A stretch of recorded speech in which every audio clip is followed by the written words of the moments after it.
Welcome back, everybody. Dan Williams, Survive Outdoors. Today we are going to do the top 10 tricks or tips that I use in medical scenarios in the outdoors. These are in no particular order at all. Some of them I'm sure you know, and some of them I'm hoping that you will take out with you in the outdoors and you'll learn something new. Number 10, take some straws, preferably larger diameter than what I have. You're going to cut off one end, and then you can fold this down, pinch it. You can take a lighter and you can actually melt this together, and that will stick. And then what you'll do is you'll take an aloe leaf, pour the aloe into the straw, bend it over, take a lighter, melt it, and now you have a container that is not bulky. You keep these in your pack, and they will not leak if you really seal them well. And if you get a burn, you can put some aloe on your burn, take some Adaptic, which is a non-stick dressing, throw it on, boom, done. So aloe in a straw. Number 9, antihistamines. So we talked about in the medical kit, we talked about it also with wasp and bee sting. So Benadryl, Zyrtec, Allegra, Claritin, antihistamines, H1s. H2 blockers are Pepcid, Tagamet.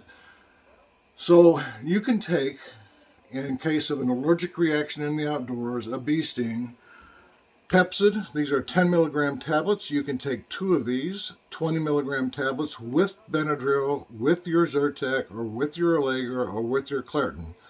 Get a much better efficacy, and you will have a quicker response. Works really well for allergic reactions. So Pepcid and an antihistamine H2 blocker like Pepcid and Tagamet with your Benadryl or Claritin or whatever you use.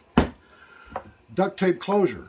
We have a video on this. I'm going to put it at the end of this video so you can go directly there.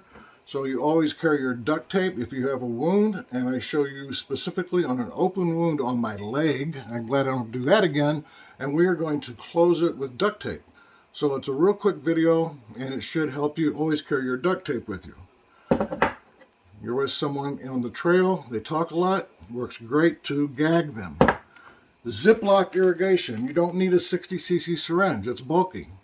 And this will hold more water than a 60cc syringe.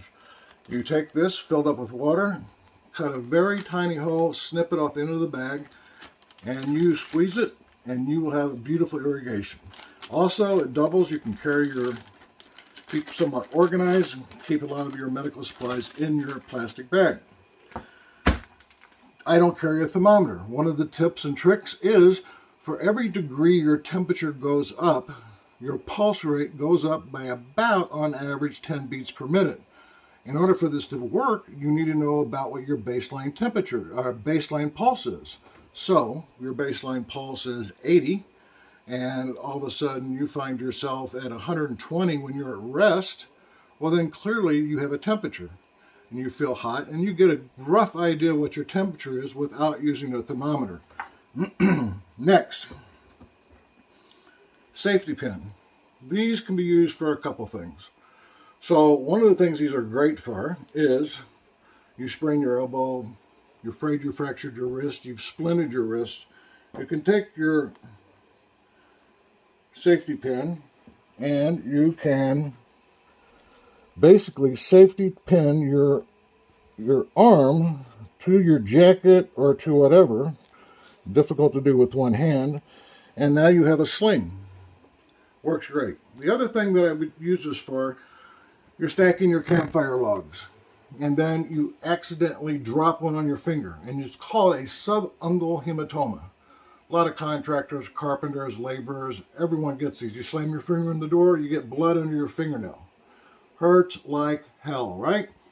So if the blood is more than 50% of the nail, there is actually a higher percentage of a fracture.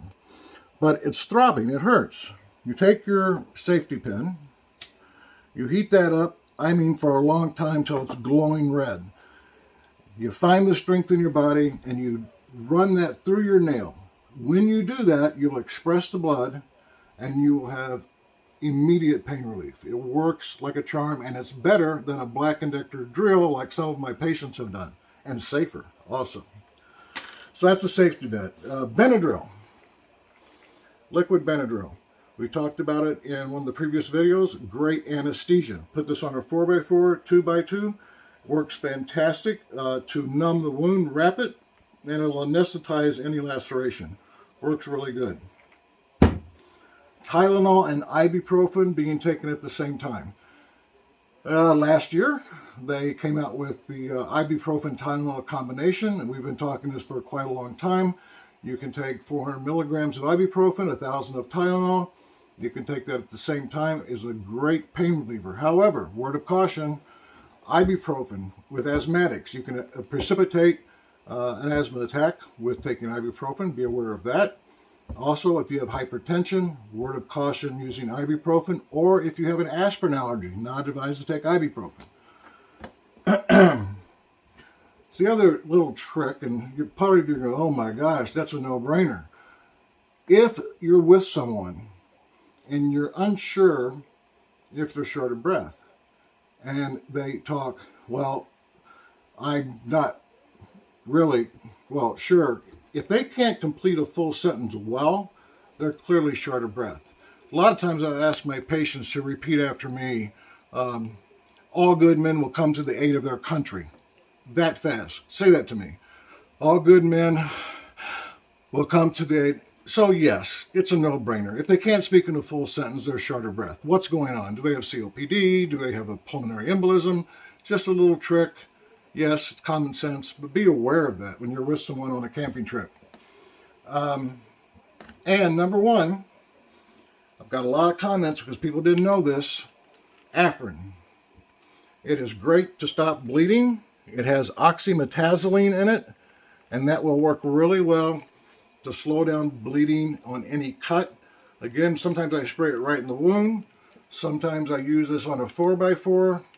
Put it on there, wrap it. Great with children, works fantastic, and they are much more relieved. However, I don't like this for nasal congestion. It's a big warning on all the boxes. Do not use more than 3 days. People will get a rebound effect. So you basically use this for a nasal congestion from allergies. You shrink down the turbinates, shrink down the swelling, do it on the 3rd day, then the 4th day, then the 5th day, and guess what happens? It swells up so much as a rebound effect, it will not work. And then you come into the clinic and you're in a world of hurt. So, that is the last one. I hope you took a couple of these home with you. I hope they're new. Till next time, keep your eyes on the horizon, your face to the wind. Take care, guys.